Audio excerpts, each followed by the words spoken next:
Seja muito bem-vindo, muito bem-vinda ao podcast Inspiração, que hoje tem a honra de receber mais uma vez o senador do Amazonas, Plínio Valério, que vem conversar conosco sobre diversos assuntos relacionados à sua produção legislativa, mas também sobre problemas que tocam a vida de cada um de nós, amazonenses, que estamos em busca de uma representatividade real, que é a proposta e o exercício que ele vem fazendo nesses últimos anos. Senador, mais uma vez, muitíssimo obrigado pela presença, por estar aqui conosco, e é muito importante para nós ter um dos nossos representantes no Senado Federal sempre dialogando e trazendo para a população aquilo que você está fazendo com o mandato que o povo concedeu para o senhor. Como é que o senhor tem buscado equilibrar essas agendas nacionais, as necessidades regionais, e de que forma que isso tem repercutido lá no Senado durante a sua atuação? Por isso que eu devo começar primeiro agradecendo a oportunidade de estar aqui com vocês, no estúdio aqui, no podcast Inspiração, porque é muito importante esse contato com a população. E a rede social da gente não chega em todos os lugares. E considerando que Manaus tem mais de 400 blogs e que nenhum deles dá material da gente, então tem que aproveitar essa oportunidade que você nos dá. A gente concilia sim. Eu cheguei no Senado Federal como representante do Amazonas, portanto, um amazônida nato, nascido na beira do rio Juruá. Mas antes eu tive que dizer, peraí, eu preciso dar pelo menos um sinal de que eu estou na República e sou republicano. Aí fui atrás de consolidar a lei de autonomia do Banco Central. Então, aquela lei que deu autonomia ao Banco Central é de minha autoria. Salvou o país da inflação. O presidente Lula entrou lá, não pôde exonerar o Roberto Campos, a política monetária continuou. Depois conseguimos a lei que coloca na grade transversal o tema violência contra a mulher. Temos outra lei que isenta a Embrapa de taxas para registrar patente no IBAMA, na Covisa e no Ministério da Agricultura, ou seja, republicano.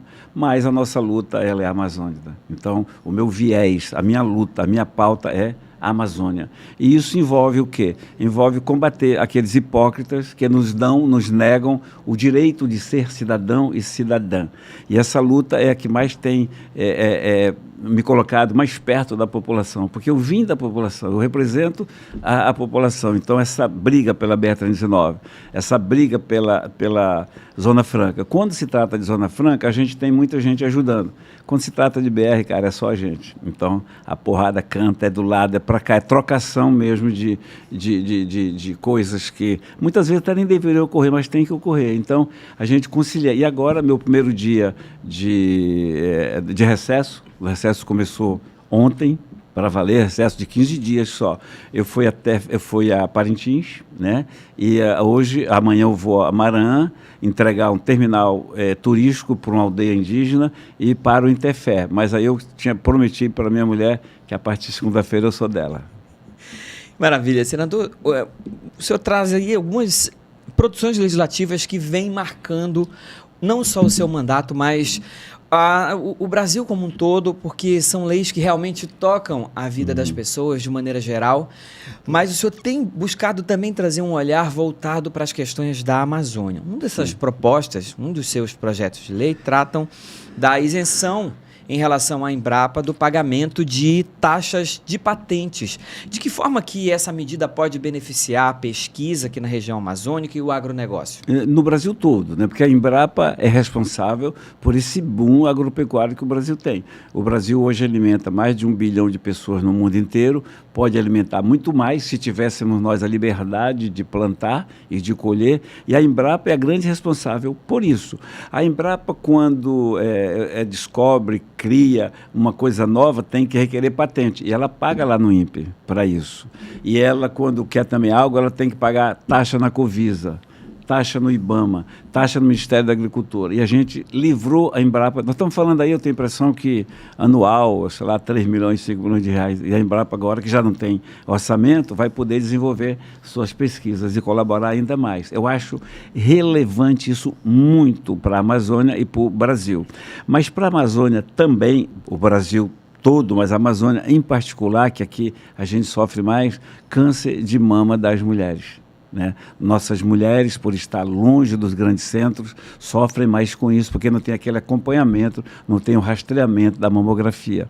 O que a gente fez nisso? O Dr. Gerson Mourão me chamou um dia, me apresentou o pessoal do Brasil todo e me provaram e me mostraram com dados que 25% dos novos casos de câncer de mama acontecem em mulheres a partir de 40 e não só de 50. E o governo rastreia a partir de 50. O SUS rastreia a partir de 50. Então, a nossa lei, fiz um projeto imediato, a gente correu e conseguiu aprovar já no Senado. Foi para a Câmara Federal agora. Se a gente conseguir, em poucos meses, aprovar isso na Câmara também, que agora é com eles lá, nós vamos estar salvando milhares de vidas.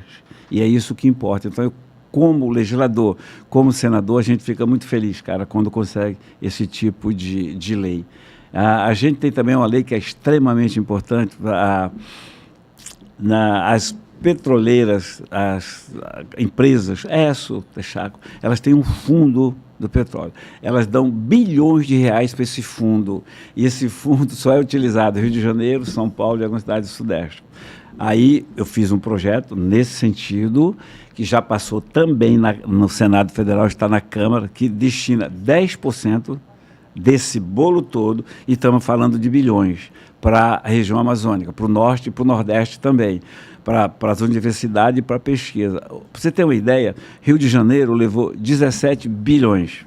O Amazonas ganhou 3 milhões e meio nesse tempo todo. Então, 10% de 30 bilhões vai dar muito dinheiro. Tá na Câmara, deve ser aprovado. Então, a produção legislativa minha, ela é assim, assustadora para quem não conhece o nosso trabalho. Mas é minha obrigação. Eu sou legislador, você me elegeu para legislar. Agora, a gente tem outras brigas que não são caras, elas são difíceis, que é a briga com o Supremo Tribunal Federal. Eu não abro mão, principalmente agora, depois que o Supremo mais uma vez se meteu, eu não abro mão de lutar pelo impeachment do ministro Moraes, do Barroso e do Gilmar. O senhor falou aqui de alguns dos projetos que o senhor já teve aprovação no Senado e que agora tramitam na Câmara dos Deputados. Como é que tem sido esse diálogo do seu mandato, do Senado, entre o Senado e a Câmara, para que essas pautas que são tão importantes para a população de um modo geral sejam encaminhadas, votadas e virem efetivamente leis? Esse diálogo nem sempre é tão bom. Na época do presidente Rodrigo, no Senado, o presidente Lira lá mexeu no regimento interno dele e nós não mexemos no nosso.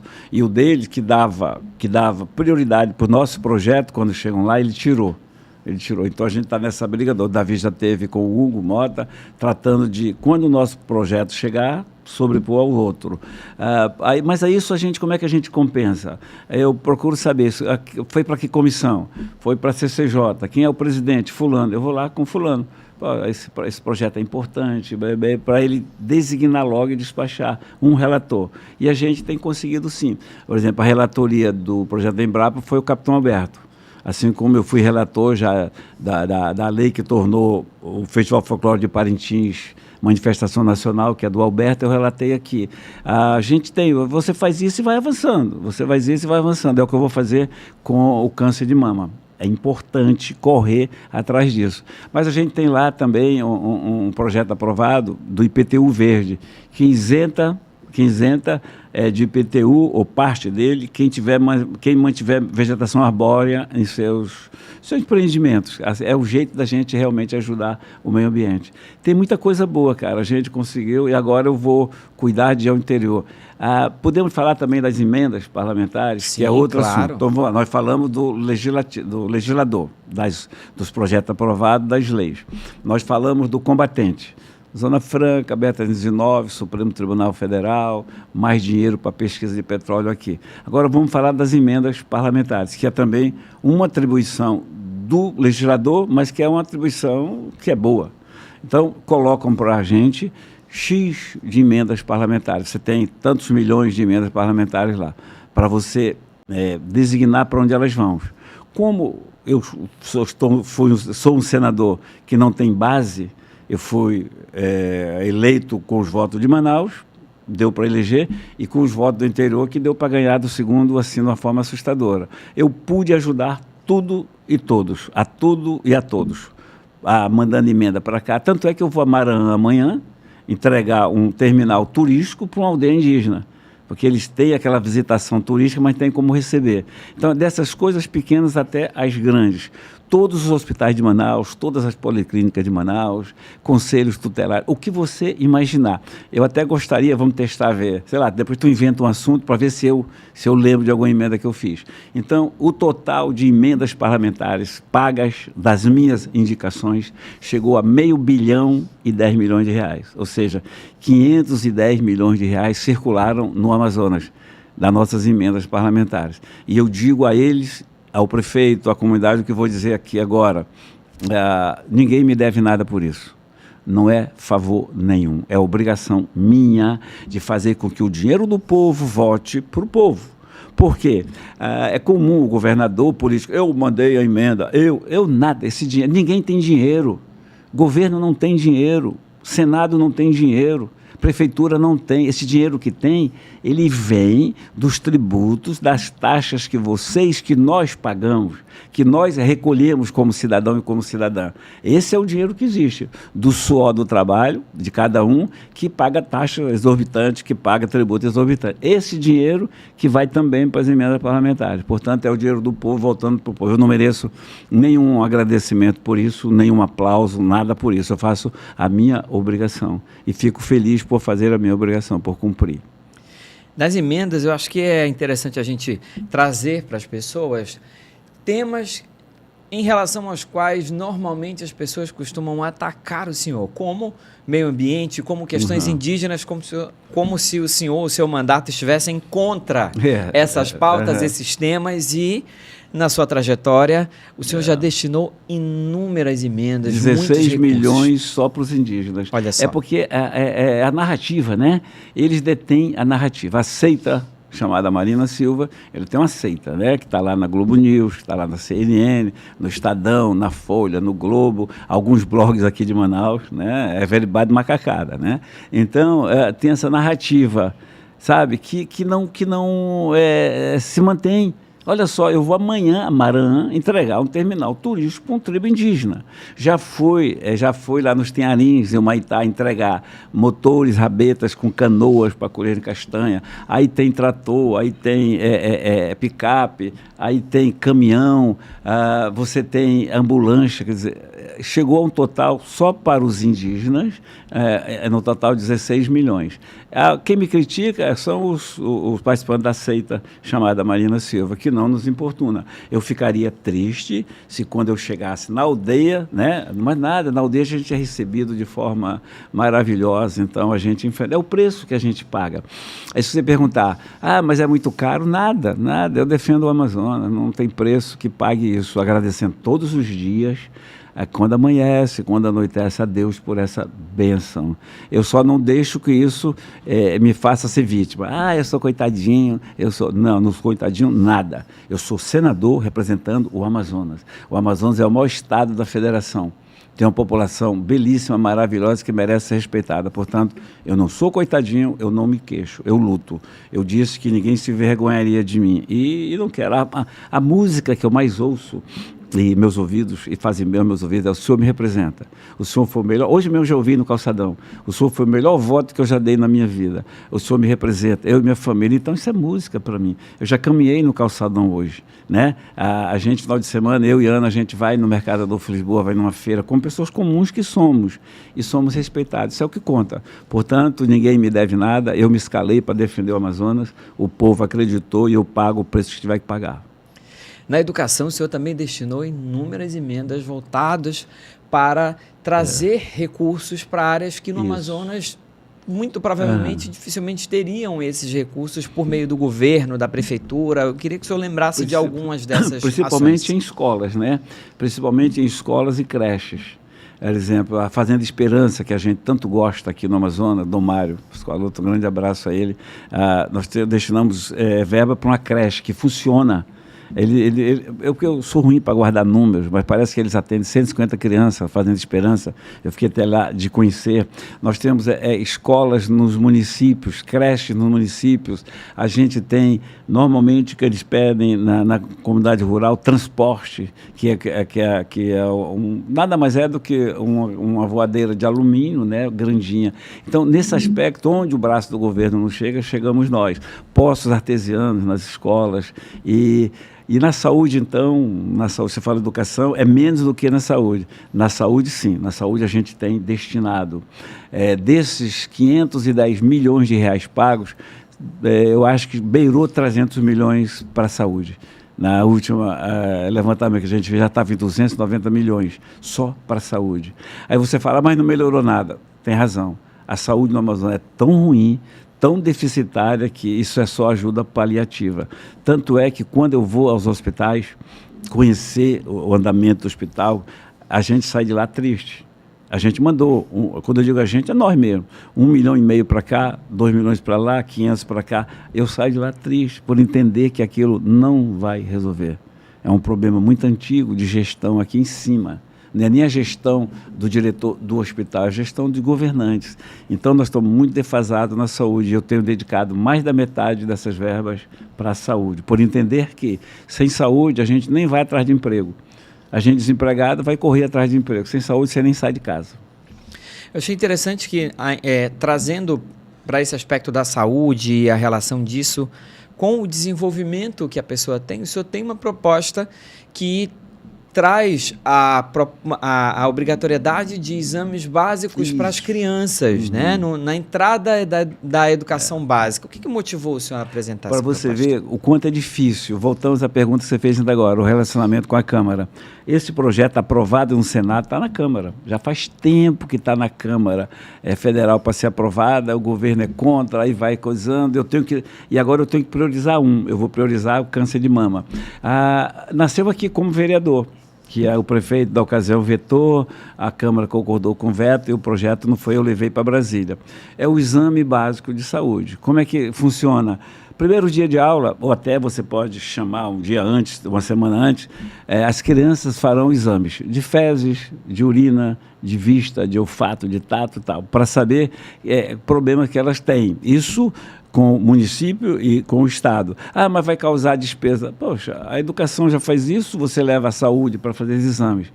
Por que isso? Porque eu sou de interior e vivo ainda com meus amigos de interior e aqui em Manaus também conheço.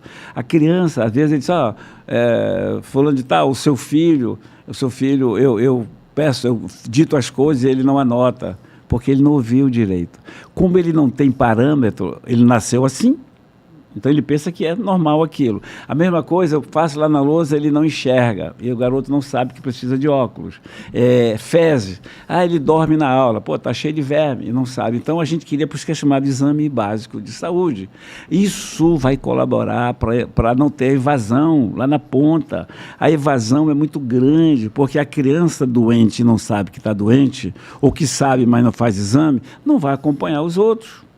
Então ela se sente oprimida, envergonhada e acaba faltando e abandonando. Isso me é muito caro, mas está lá já pelo menos há 4 anos na Câmara Federal e não anda. É um projeto aprovado no Senado. Como agora eu vou peregrinar e não posso pedir 2 ou 3, vou concentrar no câncer de mama. Muito bacana. Vamos para um bloco agora em que a gente fala um pouco sobre o equilíbrio entre esse desenvolvimento regional que nós precisamos e buscamos e as questões ambientais que são apontadas o tempo todo sempre que se traz projetos de desenvolvimento, né? Vamos trazer um problema que é muito atual e que tem chegado até o senhor por meio das suas bases em relação aos bens que são apreendidos, às vezes destruídos ali nas fiscalizações ambientais. O senhor apresentou um projeto que proíbe a destruição desses bens durante as fiscalizações ambientais que têm ocorrido de maneira muito frequente, especialmente aqui na região norte, né? Por que essa pauta é tão importante, em especial para nós aqui na Amazônia? Primeiro, porque ela combate a hipocrisia dos ambientalistas, que em nome do meio ambiente, porque a draga está tirando o ouro ilegal, está poluindo, porque o trator está invadindo, tocam fogo na floresta. E essas dragas que são queimadas, é ferro, é mercúrio, é tudo, afunda. E quando afunda, eles estão lá no lago, eles estão no braço de rio, aquilo polui e mata os peixes dali. A comunidade no entorno, que não tem nada a ver com aquele garimpo, é quem sofre, passa a não ter o peixe. Passa a ter o peixe envenenado. Eu recebo vídeos, a draga sendo tocada, fogo a balsa tocando fogo, e os peixes morrendo aqui na beira.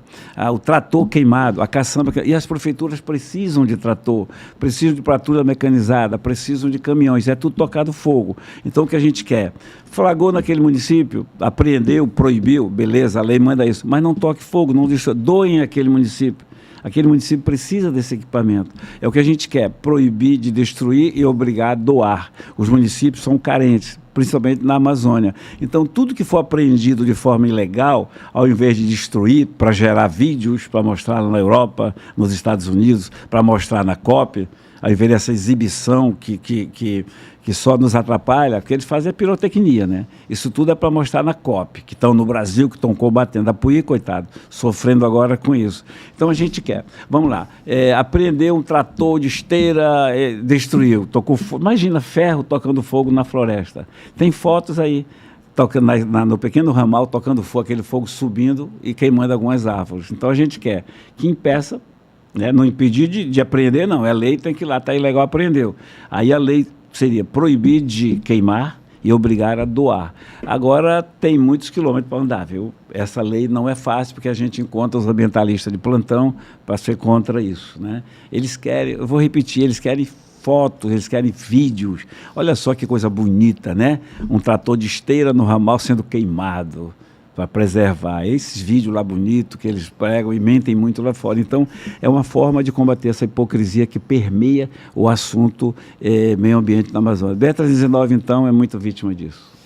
Trazendo esse olhar para o aspecto propositivo, que também é algo que muitas vezes é alvo de ataques contra o senhor, eu queria que o senhor falasse um pouquinho mais sobre o IPTU Verde, que é uma proposta incrível, que pode trazer algo que para nós aqui em Manaus, por exemplo, falta muito, que é a arborização, mas que vai criar a possibilidade de que outras cidades, outros municípios incentivem essa prática para os cidadãos comuns. Já foi apresentado aqui, que eu não consegui como vereador, consegui lá como senador. Foi unanimidade no plenário do Senado, nós já éramos presentes, 70 senadores, foram 70 votos, sim, né, concordando, e foi para lá. O que isso ajuda? Ajuda muito o meio ambiente. Por quê? A gente compra, digo a gente, eu, você, qualquer um, você compra um terreno que tem árvores, você vai construir tua casa, teu empreendimento. Se você deixar parte daquela vegetação, não destruir parte dela, vamos dizer, você ia tirar tudo, você resolve deixar 50%, 40%, então na tabela da lei tem lá o teu desconto. E você vai ter desconto enquanto você mantiver aquelas árvores. Ou seja, você está colaborando para o meio ambiente. Esse pessoal ambientalista que tanto fala, né, replantar, não precisa, vamos deixar as que estão em pé, né? Nesse aspecto. Cadê o ambientalista para me ajudar nisso? No trâmite, para me ajudar? Coisa nenhuma. Eles não querem nada que dê resultado. Eu tenho dito a algum prefeito, a alguns indígenas, né? Mas deu certo. Eu falei, então você vai ser perseguido. Quando dá certo uma coisa, esse projeto está lá, é PEC até. Cara, eu apresentei em março de 2019. Está lá na Câmara Municipal. Então, eu preciso peregrinar na Câmara. O presidente da comissão, o deputado, o relator, para a gente correr depois o presidente para colocar no plenário. Isso requer também um esforço duplo, que o problema é tempo nisso. Mas olha só, nós falamos aqui do câncer de mama, nós falamos do Exame Básico de Saúde, do IPTU, né, verde, nós falamos aqui dos 10% do fundo do petroleiro para a Amazônia, são coisas importantíssimas. Agora, tem senador que entra lá e não consegue uma lei, porque demora muito, né? Mas a gente está fazendo esse papel. Então, o IPTU verde é muito caro para mim, assim como é o Exame Básico de Saúde. Mas aí surgiu a lei para beneficiar as mulheres de 40 anos, porque aí nós estamos salvando vidas. E nós estamos falando de milhares e milhares de mulheres no Brasil todo. Então, é essa luta da gente que não sabe, né? Quer dizer, é difícil vamos lá. Você tem blogs em Manaus, eu não quero entrar em mérito, ninguém é obrigado a gostar de mim nem do meu trabalho, é uma opinião, né? Eu quero que me respeitem como marido, eu quero que me respeitem como pai, como avô. Como senador, quem quiser desrespeitar, não é problema nenhum. Eu sou um homem público, ao contrário da Marina, que ficou chateada, porque eu disse que não respeitava, eu não fico chateado Se alguém um dia me disser, ninguém nunca me diz, mas se disser, é opinião, né? É opinião. Então a gente tem que ir fazendo, independente de tudo, tem que fazer. Tem aqui uns 400 blogs que são patrocinados, que escondem o meu trabalho. Tem alguns que querem diminuir o meu trabalho, querem diminuir o meu tamanho, mas isso não importa, cara. Isso não importa para mim. Eu, de beira de rio, senador da República, você quer bênção maior do que essa? Aí eu acho legal, nós vamos para a reeleição e vamos ganhar, sim, com certeza, tá? Tudo encaminhado também. Mas se por acaso, aí tem bloco que diz, mas o senador Plínio é só de um mandato. Olha só, um senador da República, que é coisa pra cacete, 8 anos. E tem alguém que diz, é só de um mandato, abre a boca e dizer. Aí tem gente que escreve artigo, senador inútil, não tem um projeto, porra, ele desconhece. Aí tu vê que a agressão ela é tão vulgar e gratuita, pessoal, que ele não sabe que você tem leis funcionando. Né? Então você não pode ligar para isso. O que é que eu tenho dito às pessoas que gostam de mim? Quando você deparar com uma crítica dessa, esquece, vai lá ver os elogios. Aí de 100, tu tem 98 elogios, 2 que te esculhambam e chega para você os que te esculhambam. Eu não quero saber, cara. Eu quero saber quem me apoia. Eu não sou candidato a santo. Eu nunca fui candidato a santo. Santo é que tem, né? Milagre, eu não. Eu fui candidato ao Senado e serei candidato à reeleição do Senado, que é normal ter erro, ter pecados, ter acerto e desacerto. É normal, é normal. A gente só basta agradar e não decepcionar os eleitores da gente. Então, é muito bom falar disso. Eu estava com, acho que o Valdir Barros, na Difusora, e ele falou, falando do câncer de mama, que ninguém diz que fui eu, e ele dizendo, Valdir é um companheiraço naquele programa da Difusora, e ele dizendo que atribui isso à inveja, né? Eu falei, Valdir, já que você falou isso, é chato, cara, falar, mas de poucos. Tu sente orgulhos em milhares e tu sente a inveja em poucos, mas ela mexe contigo, entristece, porque parte de quem está perto de você, de que acompanhou tua trajetória, ou deveria acompanhar. Mas normalmente ela parte daquele mundo que se acha acadêmico, né? Ele deve olhar assim para mim, pô, eu fui professor desse cara, hoje eu sou aposentado, ganho uma merreca e esse cara é senador. Aí ele descarrega em mim a sua frustração.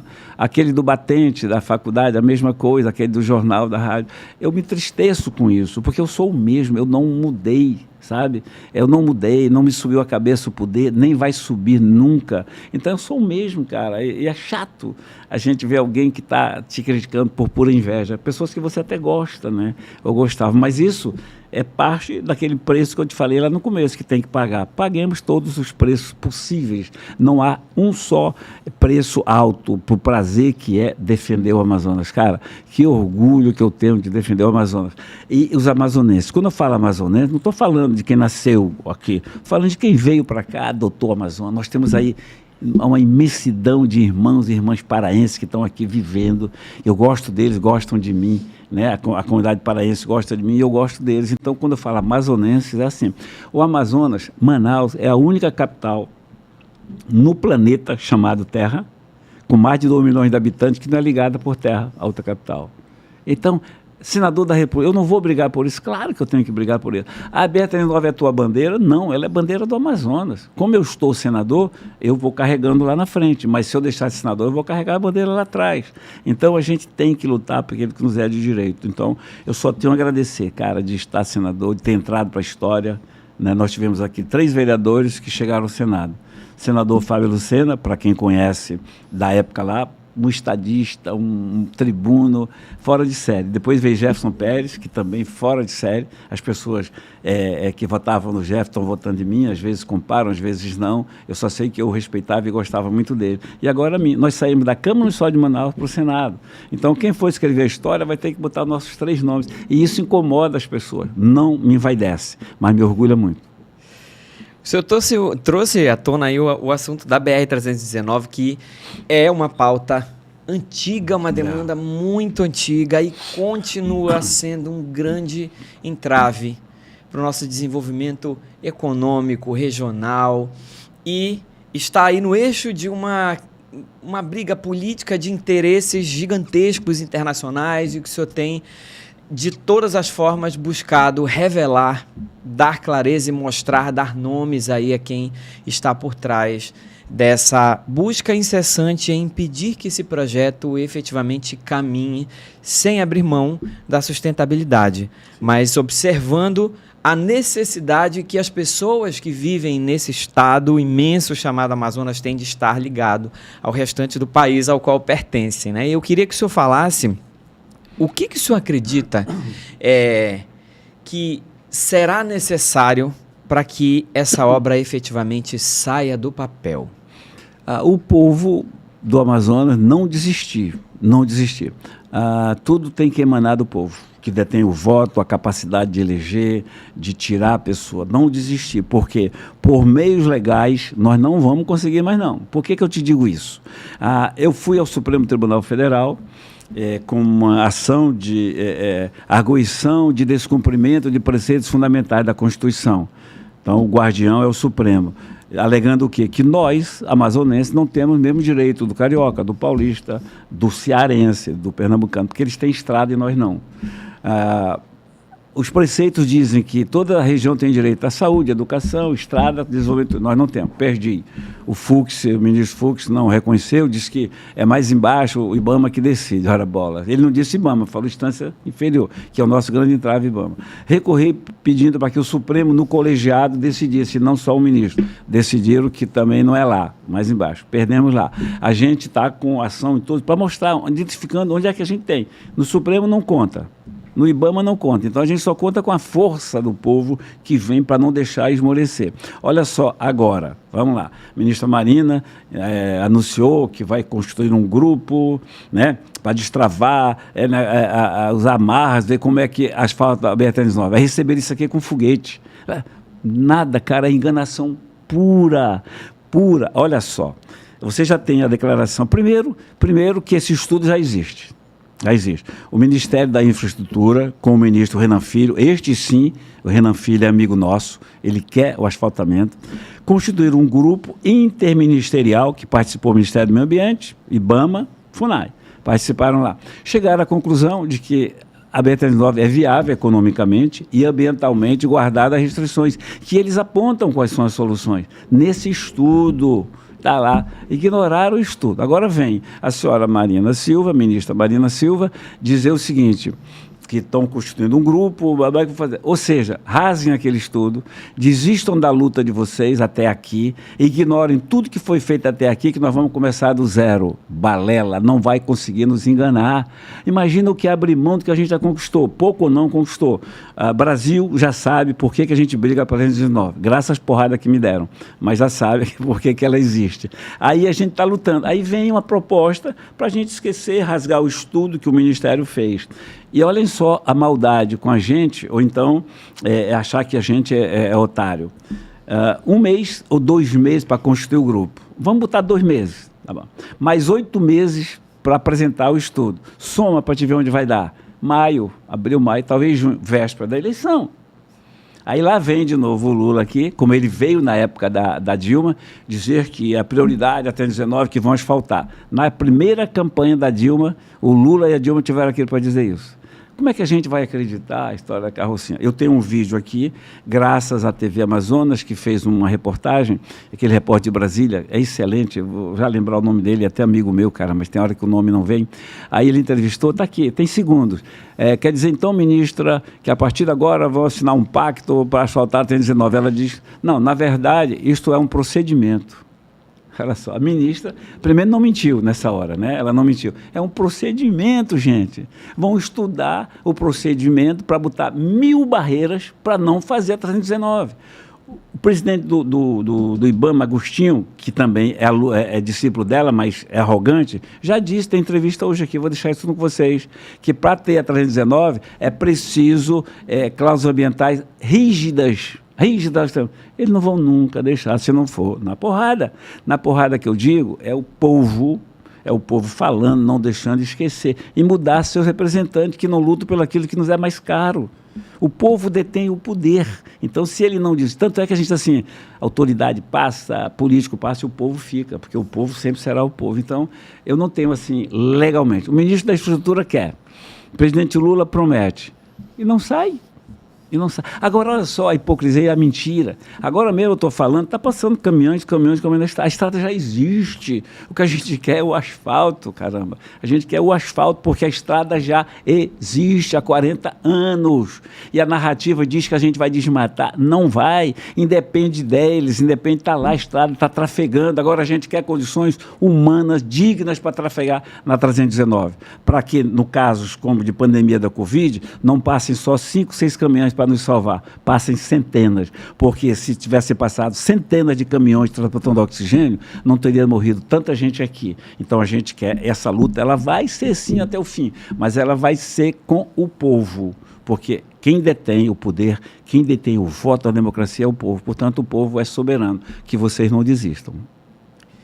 Importantíssimo a gente trazer essa questão, né? O senhor fala da soberania do povo e a gente também tem em alguns dos seus projetos esse aspecto da soberania nacional, que tocam em pontos estratégicos da economia e da própria soberania nacional. E um deles é o que cria o Programa de Incentivo ao Desenvolvimento da Energia Eólica e Solar Fotovoltaica. Como é que essa iniciativa, caso aprovada, pode beneficiar o Brasil e, olhando de uma maneira especial aqui a nossa região? Já foi aprovado no Senado. É um dos projetos, é um daqueles que estão lá na Câmara. Estão na Câmara, já foi aprovado no Senado. O que a gente quer é que o governo, que financia tanta besteira, que dá dinheiro para a JBS, que dá dinheiro para tanta gente, não tenha dinheiro para financiar quem quiser ter energia eólica na sua casa. Energia solar na sua residência, na sua comunidade. O governo criava um programa no BNDES, podia ser até com fundo internacional, caramba, que chega para o Fundo da Amazônia, para financiar essa gente. Então a gente teria energia renovável, a gente teria o maior alcance à população como um todo, e não só às indústrias, e seria de agrado para o próprio governo, seria um projeto bom para o próprio governo. Mas o governo prefere Bolsa Família, prefere dar um dinheirinho do que libertar a pessoa. Se você tem energia na tua comunidade, se você tem o que a modernidade nos oferece, você vai à luta. Você vai à luta. Então, esse projeto também nos é bem caro, energia solar e eólica. A gente quer, né, que possa ter, financiando não só empresas pequenas, não só micro empresas, mas também o cidadão comum, para que ele possa ter na sua casa a energia solar. E assim se libertar e gerar uma forma de ter seu emprego e sua renda. A gente pensa nisso tudo porque vem da necessidade que a gente observa no dia a dia. Agora você vê como é atribulada, né, a vida de um parlamentar. Você falou de projetos que já estão aprovados no Senado, mas que estão parados na Câmara e que a gente tem que correr. Mas esse é o trabalho. Mas é bom você perguntar isso porque as pessoas nem sabem que a gente faz isso. Porque eu tenho um pecado terrível na política. Eu não vou. Ontem mesmo eu ouvi do ex-prefeito Bigacia. Tu e o Jefferson Pérez, vocês dão emenda, não querem saber de vir entregar. Realmente, eu estou indo lá em Maranhão entregar porque é um terminal turístico para indígenas. Ou seja, é tudo aquilo que as ONGs não fazem. Né? As ONGs usam o indígena para tornar o indígena coitadinho, vítima. O índio não quer ser vítima, índio não é coitadinho, o índio quer explorar a sua terra, que não é dele, mas dizem que é.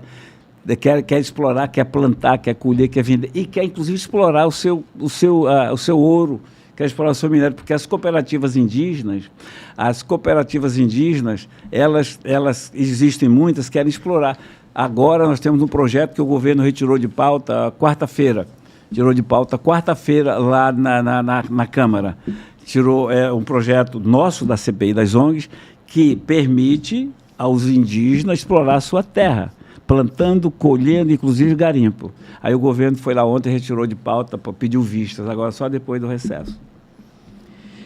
O senhor falou sobre a questão dos empréstimos, né, do recurso que o BNDES poderia direcionar para um programa como esse, que o senhor está propondo, e que muitas vezes acaba sendo destinado para governos estrangeiros e tem uma proposta sua relacionada a uma possível proibição a esse tipo de empréstimo. Por que o senhor propôs esse projeto? O escândalo lá do Mensalão mostrou que o Brasil financia obras lá fora. Pega só a Venezuela, o rombo nosso é de bilhões. O Brasil emprestou dinheiro, eu sou ruim para números, mas nós estamos falando de bilhões que o Brasil emprestou para a Venezuela, que deu calote, não vai pagar. Então o Brasil tem alguns países que ele manda dinheiro, que ele empresta, mas é o Lula querendo ter injunção naquele país, que não pagam. Então a gente está querendo, se não proibir, e proibir é difícil um projeto de passar, eu reconheço, mas está lá para proibir que o BNDES financie, impeça, o BNDES impeça, que a lei impeça que o BNDES, com o dinheiro seu, aquele dinheiro que eu falei, que vem lá dos impostos da taxa, financie, óbvio, outros países, quando a gente precisa de infraestrutura na Amazônia. Então não é cabível o governo brasileiro dar dinheiro para terminais, pontes, rodovias lá fora e não fazer aqui no seu país. Então, é isso que a gente fez essa lei também. Eu reconheço que essa é difícil de passar, mas ela está tramitando.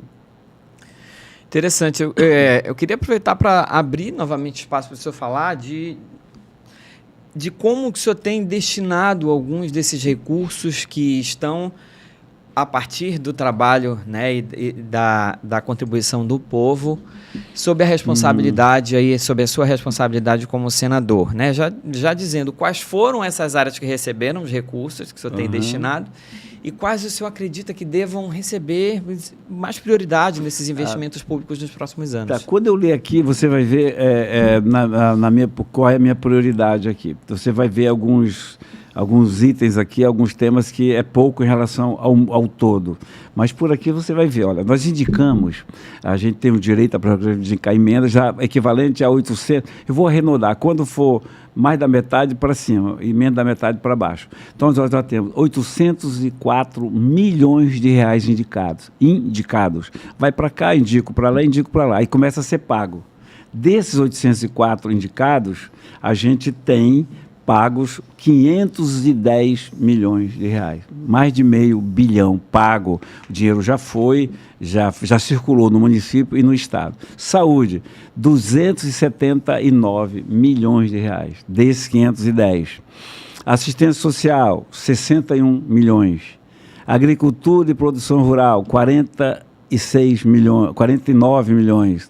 Infraestruturas urbanas, 30 milhões. Inclusive aqui eu quero fazer um parênteses, que você saiba que eu somos o responsável pelo asfaltamento da Constantino Nery, viu? Fomos nós que uma emenda de 500 milhões em nome da população de Manaus destinamos para que a Constantino Nery fosse asfaltada. Você não viu o meu nome lá, mas é porque eles querem esconder e eu não faço isso para aparecer. Mas a Constantino Nery foi asfaltada com 15 milhões de emendas que nós fizemos, que eu fiz em seu nome, em nome dos manauaras. Indígena é 15, está 45 aqui? Não. 15, né? Parece um 4. 15 milhões de reais para os indígenas. Educação, 12. Segurança pública, 10. Abastecimento de água, 9. Meio ambiente, 8,5. Prefeituras e câmaras municipais. Câmara municipal é quando a gente destina a verba para construir uma Câmara Municipal para os vereadores. Eu sou vereador, eu prestigio o vereador, eu quero que o vereador exerça o seu mandato com dignidade, pelo menos de ter como receber e onde trabalhar. Infraestrutura aérea, aqui são aeroportos que a gente vê, quando Itacoatiara, você de Itacoatiara, foram 3 milhões e 500 para concluir a pista de Itacoatiara. Não sabe que fui eu, porque não dizem, né? Mas fui eu sim, que mandei essa emenda em seu nome. Cultura, 4 milhões e esporte, 3 milhões. Tem aqui o variável, como eu disse, emendável, então isso aqui vai dar 500, que eu vou fazer uma cartilha no final do ano, começo do outro, uma cartilha para distribuir, para ver por onde foram nossas emendas. E vocês vão perceber que vai bater. Eu não escondo nenhum valor que eu mandei para onde, como mandei, para onde foi. Não tem por que esconder. Quando falam que emenda é isso, aquilo, não. O meu orgulho, ele é muito menor do que a necessidade do povo amazonense. Então, o que vier de emenda, eu aceito. Eu recebo sem comprometer o meu mandato. E distribuo para os municípios, para quem precisa. Então, eu vou fazer uma cartilha no final do ano, para ser distribuído em janeiro, mostrando lá. Município tal, isso e município tal. E as pessoas vão se assustar com o trabalho da gente, né? E, como eu digo, fazer o meu trabalho. Eu prometi isso, eu tenho que cumprir com isso. Nada que seja... Agradecimento até talvez tenha, né? O cara recebe lá uma casa de farinha. Bom, obrigado, isso tudo bem. Mas ficar grave, vou votar, porque... Não. Voto ninguém pede, voto ninguém compra, voto ninguém empresta. Voto a gente conquista. Ou não, né? Para mim, voto foi sempre assim. Dentro de uma outra área que tem recebido atenção no seu trabalho, que é essa questão da justiça, da segurança pública, do equilíbrio de direitos, a gente vai falar de algumas propostas importantes aqui. Uma delas é o projeto que destina parte do auxílio reclusão para as vítimas de crimes que ocorreram. E isso causou bastante repercussão, tem causado ainda, né? Como é que nasceu essa ideia e de onde partiu? Qual o princípio que o senhor defende a partir dessa proposta? Tem algumas ideias que a gente transforma em projeto que a gente tem que saber que vai pegar porrada também, né? Você tem que saber, eu vou apresentar isso aqui, mas vai ter muita gente contra, eu vou pegar muita porrada, muita agressão, mas aqui eu estou atendendo a uma maioria, né? Então, nesse caso, é sugestão de maioria. A gente ouve muito, né? É uma pauta de direita. A mim não importa se a pauta é de direita ou de esquerda, se ela é justa. Então, quando eu apresentei esse projeto, eu sabia que eu ia sofrer muitas críticas, mas estava atendendo a um apelo de uma grande maioria. O que a gente quer? O auxílio reclusão, que é constitucional, a gente pensa, mas ajuda criminoso, ajuda bandido. Não, aquele auxílio reclusão é para aquele... que por uma coisa ou outra se tornou assassino, cometeu crime, mas ele descontava para o INSS, portanto, ele teria o seu direito normal. Aquele direito passa para a esposa, para a família do agressor, do assassino, sei lá, que tinha direito a essa, que descontava o INSS. Mas a família da vítima não tem direito a nada. Então, matou o provedor, matou a família, fica abandonada, não tem essa proteção, tem que correr para ter direito à pensão, tem que ralar. E quanto a família do assassino não tem que ralar, já vai ver natural. Então, o que a gente quer é que parte desse auxílio vá também para a família da vítima. Mas está entrando nos direitos adquiridos. Não quero saber. Eu quero saber se parte desse, eu botei só 30%, porque 50% a porrada seria maior, que vá para a família da vítima. Olha só, o cara é o provedor da família, é ele que rala, ele que vai no dia a dia, na diária, no trabalho, ele para trazer com suor a comida do dia a dia. De repente ele morre. A mulher não sabe para onde correr para fazer com os filhos, não tem quem auxilie isso. Então a gente quer que ela tenha um norte, uma esperança de buscar. É também um assunto polêmico, demais. A esquerda radical não quer saber disso e no Senado vai trabalhar muito o governo para que não seja aprovado. Já foi aprovado no Senado. É outro que foi para a Câmara, né? No Senado eu consigo, lá na Câmara que... Então é um outro polêmico, é um outro assunto, mas a gente não pode ter medo de polêmica. Eu repito, né? Fosse eu tenho candidato a santo, aí sim, eu não faria nada disso, mas não sou candidato a santo, cara. Eu devo ser, no máximo, candidato à reeleição. Mas é um assunto polêmico, sim. Tem muitos... Porque é o seguinte também, na vida, cara, a gente observa assim, a maioria quer uma coisa, ela briga, e você representa a maioria naquilo. Quando você começa a pegar a porrada, essa maioria não te defende. Sabe, assim, não quero que ninguém me defenda não, tá? Só estou observando, né? A maioria fica calada, então, enquanto a maioria ficar calada, tiver medo de ir para o confronto, se eu tivesse medo da seita, do discípulo da Marina, a Berta Lisnov não tinha sido conhecida no Brasil como é hoje. Não tinha sido conhecida como é hoje. Se eu tivesse medo de enfrentar aquela questão de Apuí, com o IBAMA destruindo tudo lá, não tivesse ido ao Ministério Público Federal. Então, a gente não tem que ter medo das coisas, a gente tem que fazer o que tem que ser feito. Agora, agradar, desagradar é próprio da vida e é próprio também do político. Agora, é legal quando você representa a maioria e aquela maioria defende aquilo que você representa. Então, não podemos permitir que a maioria continue com voz mais baixa do que a esquerda. A esquerda tem aquela prática que vocês viram lá na Marina comigo, gritando. Aquela é a prática. Então, o que é que você tem que fazer? Esperar, cansar. Na hora que acabar de cansar, e você entra como eu entrei, né? E você acaba com a discussão com uma frase de 20 segundos, né? Então, nós que somos maioria, que queremos as coisas corretas, temos que lutar, assumir por isso. Se você não tem receio, tem que ter no Brasil de hoje, né? Com o Moraes mandando no Brasil, a pessoa tem que ter receio. Agora, um senador da República ter receio, ter medo de afrontar, não merece ser senador da República, não merece ser deputado, não merece ser vereador. Você, quando representa o povo, você está representando aquilo que há de mais sagrado e mais poderoso numa democracia, que é a população que detém o voto. A democracia, quem sustenta a democracia é a representatividade dessa população. Se você pegar judiciário e legislativo, nós somos representantes legais. Nós somos o legislador escolhido pela população. O Executivo vai executar, né, as obras, as coisas que a gente faz. E o Supremo vai julgar baseado na Constituição. Mas nós, legisladores, nós, representantes da população, nós que fomos ungidos pelo voto popular, que é a coisa mais sagrada da democracia, somos os verdadeiros representantes da população. Somos os que mais detêm legitimidade para legislar. Nós não podemos aceitar que o ministro Alexandre de Moraes continue mandando no país. Nós não podemos aceitar. Conviver com isso, sim, mas lutando, porque eu represento vocês. Quem o Moraes representa? A não ser aquele presidente de ocasião que deu o nome dele para ir lá. Quantos votos da população ele teve para ficar querendo legislar? Então, nós temos que continuar gritando, sim. O Senado tem que ser acabado, o Senado não presta. Não diga isso. A instituição, o Senado, tem que continuar porque é importante.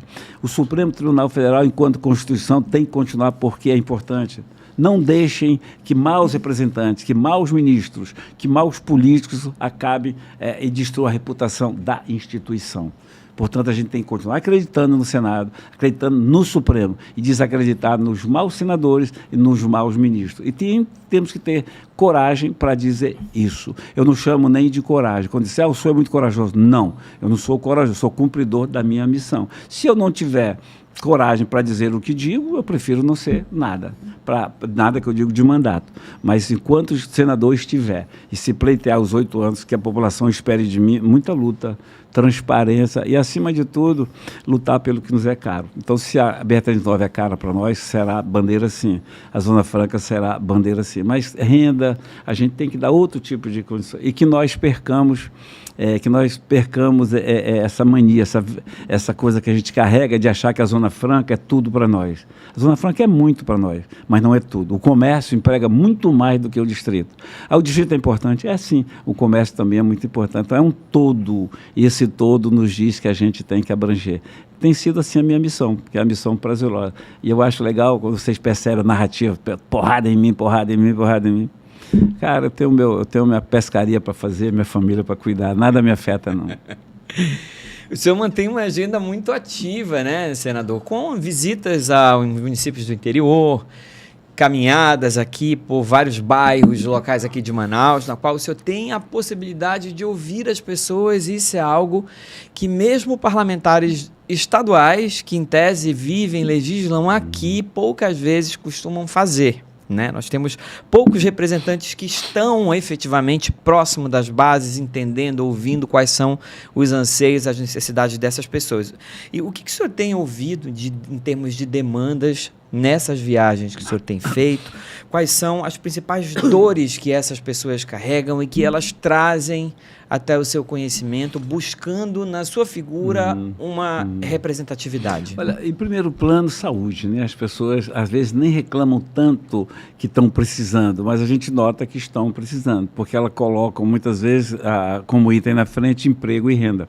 E tem que colocar meio a falta de alternativa para você trabalhar, para você ter sua renda, para libertar as pessoas disso. Muita carência na saúde, tem na educação, carência em tudo na realidade, mas na infraestrutura. Por que eu trabalho muito em dando condições, né? Casa de farinha, mandando casa de farinha, engenho, caminhão, trator, para que as pessoas possam, com o fruto do seu trabalho, e não é individual, estamos falando de comunidade, possam exercer uma atividade que lhes dê essa liberdade.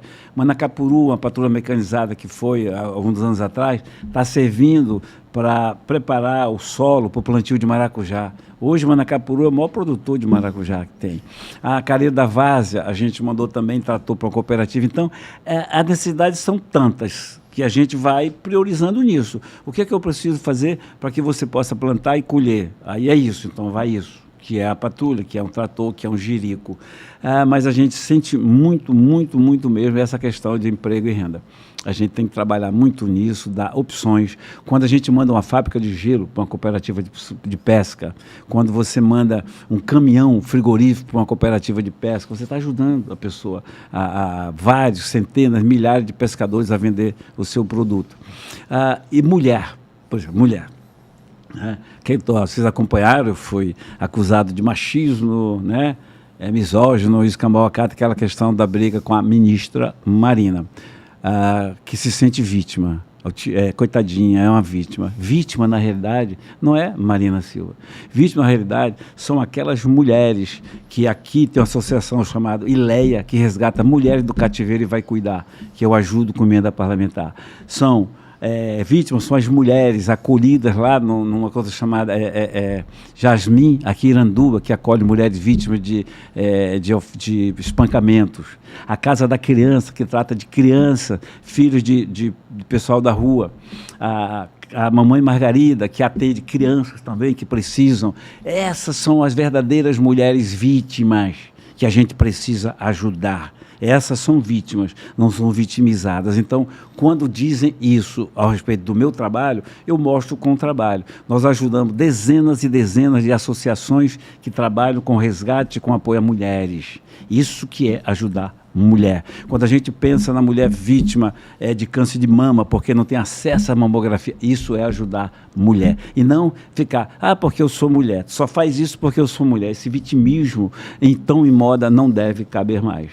Essas mulheres, sim, essas mulheres que foram à luta, que vão à luta, sabe, que formam associações para ajudar, essas que vêm do interior, aquelas mulheres que criam seus filhos, eles se formam na universidade, mesmo quando o pai morre, essas são as mulheres de verdade.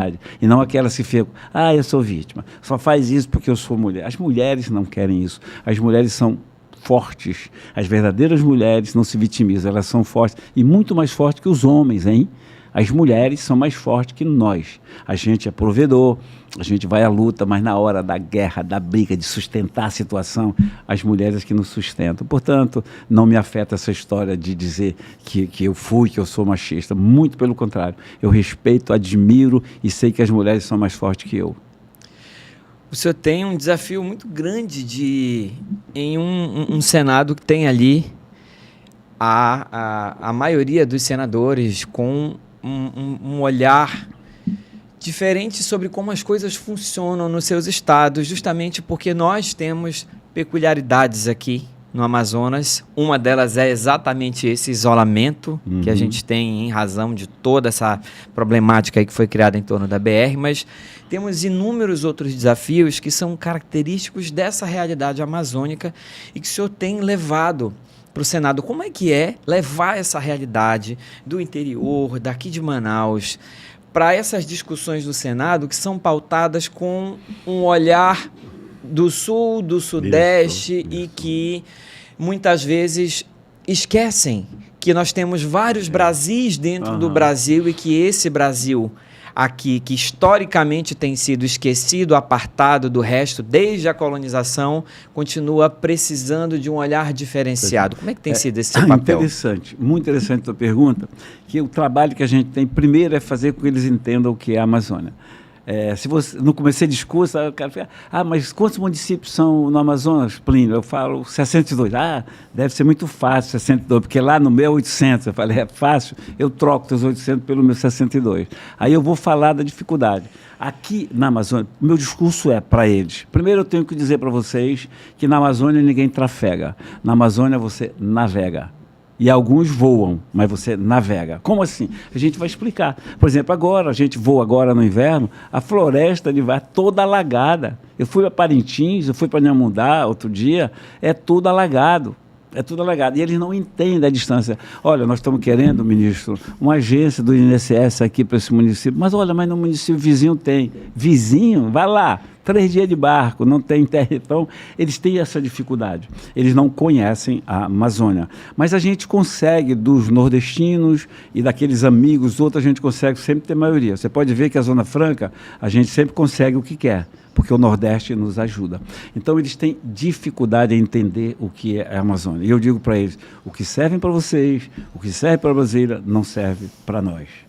A gente tem que falar de geografia, fazer companheirismo, formar grupo, para ter sempre aquilo no que é mais caro. Então, Zona Franca, a gente sempre vai ter, porque o Nordeste inteiro está sempre conosco. Então, Norte e Nordeste a gente acaba sendo maioria. Mas é muito difícil. Orçamento, por exemplo. Uma creche, uma escola, vamos lá, uma escola no valor de 3 milhões, dando um exemplo. Até aquele dinheiro sair, sai 2 anos depois, não paga mais a escola. Eles não imaginam que a gente tem a logística, Juruá, minha terra Irunepé, a gente tem 6 meses sim, 6 meses não. Então, se você não mandar todo o material enquanto pode navegar, esquece, não vai ter a escola. E eles não sabem isso. Então, eles botam o mesmo preço, a mesma coisa, eles agem. É muito difícil isso dá, mas a gente consegue lidar com isso. O problema é o técnico. O técnico não consegue entender. Então, a gente briga, não é por vantagem, a gente briga por alguma coisa que nos facilite a missão. Olha só, fulano, a gente dá emenda, às vezes liga para o chefe lá do setor, olha, se ele não mandar o cimento, se ele não levar o ferro agora, não vai levar mais. Então, poxa, destrava isso aí, faz a medição da obra. É difícil sim, porque eles não entendem de Amazônia. A Amazônia para eles é a Amazônia do Caetano Veloso, do Leonardo DiCaprio, da Gisele Bündchen, né, do Gilberto Gil, aquele pessoal do Leblon, né? A Amazônia estão ali bebendo sua cervejinha, seu choppzinho, vendo a praia, seu laptop, seu iPhone, tem tudo, o aviãozinho para viajar de carona com o industrial. Eles não imaginam o que é nós. Olha, Maranhão amanhã, por exemplo, nós vamos no avião da CTA, um anfíbio, que lá só pela água, 2h30 de avião para chegar lá. Né? Então você vê como as coisas. E Maranhão fica um pouquinho além de Tefé. Para Irunepé, se for nesse avião Caravan, dá 4 horas. Então é muito difícil fazer. Eu tenho a graça, e aí Deus comandando o meu destino, de que os meus votos, a maioria necessária para uma eleição e reeleição, elas vêm de Manaus e da região metropolitana, mais notadamente de Manaus. Né? Eu tive a felicidade de ter 635 mil votos em Manaus. Votação nunca igualada por ninguém em Manaus. Então, eu tive essa felicidade e fazendo o trabalho para isso. A tua pergunta é legal, porque é difícil isso. Você tem que convencer, mostrar, dar aula e, como diz o desenhar. Né? A Amazônia, para eles, é só essa coisa verde, né? Bonita, está pegando fogo, está sendo acabado. O homem que habita embaixo dessa floresta não é levado. Nós temos na Amazônia, de 25 milhões, a gente tem aí pelo menos, sei lá, isso eu já li faz tempo, não atualizei, nós temos pelo menos 9 milhões de residências que não tem dinheiro para uma cesta básica. No Amazonas, no nosso Amazonas, nós temos quase 60% da população vivendo abaixo da linha da pobreza. O que é isso? Não tem 11, 12 reais por dia. Então a gente tem que ter trabalho, tem que acabar essa história de que Zona Franca nos foi dada por 50 anos, por causa da dificuldade da região. Já renovamos por mais 50. E a gente só fala em Zona Franca. Né? A Rondônia é mais novo que nós, já está lá dando show em criação de tambaqui, Roraima também, e a gente não faz nada. A gente tem aqui um agro bom, o pessoal sabe plantar, sabe colher, mas não tem apoio. Até hoje a gente não tem, né, um plano de zonamento econômico ecológico, não tem, é o único estado que não tem, e a gente não tem ligação terrestre com as outras cidades. Portanto, a gente tem muita luta pela frente, em nome de uma geração que vai nos suceder. Muito bacana. O senhor tem um conjunto expressivo de propostas tramitando, e aqui já encaminhando para o nosso encerramento desse programa de hoje, eu quero que o senhor traga para a gente, para a população que está nos assistindo, o que nós podemos esperar do senador Plínio nesse segundo semestre, que pautas, que trabalhos, que projetos, que ações que o senhor tem buscado e planejado aí para que no retorno do recesso aí essa luta continue. Tá aí, é que a luta continue. Eu acho que eu não posso apresentar nada de novo, chegar e dizer, olha, eu vou fazer isso, nada de novo, né? E essa é continuar aquilo que a gente está fazendo. Se hoje nós temos 6 projetos aprovados no Senado, tramitando na Câmara, se a gente tem 3 leis editadas, funcionando, quase 25 projetos tramitando no Senado, se a gente tem mais de $500 bilhão indicado e pago para o interior, então a gente tem que continuar aquilo que a gente ainda não conseguiu fazer. O que eu não consegui fazer? A câncer de mama a gente consegue ainda nesse mandato.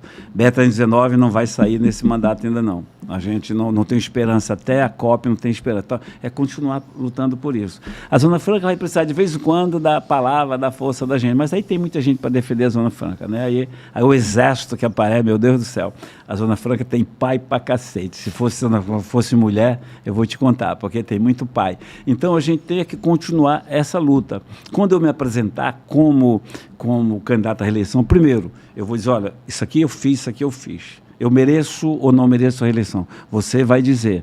Eu não tenho nenhuma promessa a fazer. Eu tenho um compromisso a refazer o compromisso para continuar lutando. Então, a gente tem, primeiro, esses projetos tramitando para tornar os leis. E continuar sempre, como obrigação e como prazer, defender o Amazonas. Nossa cidadania, nossos direitos iguais, a gente precisa, sim, resgatar o nosso direito de ir e vir. Não há como fugir do tema 319, que nos é cara para a nossa redenção. Economia, né, escoamento de produção, transporte de alimentos, de comida, de medicamento e passear, que é um direito nosso. Então, que se exploda quem acha que a gente só quer para passear. Também para passear. A liberdade de ir e vir, que todo brasileiro tem que ter, que você do Rio de Janeiro tem, você de São Paulo tem, Santa Catarina tem, Paraná tem, você tem direito. Nós não temos esse direito respeitado. Portanto, não se assuste, que eu vou continuar lutando, enfrentando, tem quem tiver que enfrentar, né? Aquela história de, mas ele é assim, assado. Não, nem assim, nem assado. Eu sou um amazonense a lutar pelo seu estado.